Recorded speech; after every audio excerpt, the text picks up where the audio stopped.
If you like to save time by reusing content, whether it be between email messages or different applications, you'll be glad to know the Paste Preview feature is available to you here in Outlook 2010. Let's explore this now by creating a new email message. I'll type in whoever you want to send this to. It's up to you. And in the subject, let's type something like thank you. We're going to thank a customer for placing an order.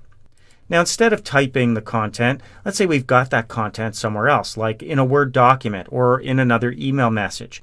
Well, we can go and copy that and then paste it here. So I'm going to switch over to Microsoft Word. If you've got the exercise files, you might want to follow along by going to the Hansel Petal Letter document.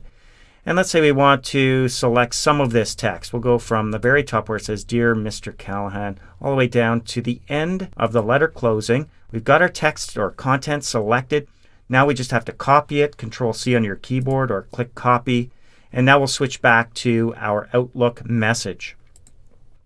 Now we're ready to paste.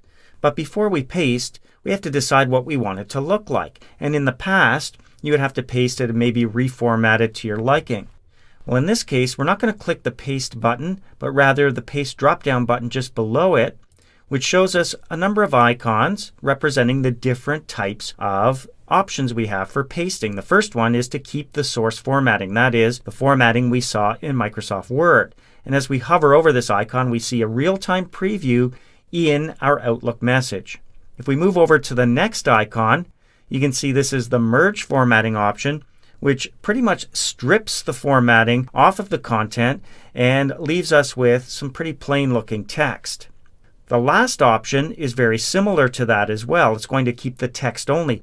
No formatting, no enhancements like italics or bold at all are applied in this case. And then the third icon is going to use our destination theme, the default theme being used here in our Outlook message. And you can see that looks different from the source formatting, that very first option. So it's just a matter of selecting the one that appeals to you most. I'm going to go with the destination theme. When we select that, it's pasted just the way we saw it a moment ago in that preview. Now, if you want to change it, this is kind of nice. You'll see the little clipboard icon. And if you click this drop down, if you decided, maybe I should go back to the source formatting, you can do it right from here, so long as you've just pasted it and you haven't done anything else. So now we've got it looking exactly the way we want. We saved a lot of time thanks to Paste Preview.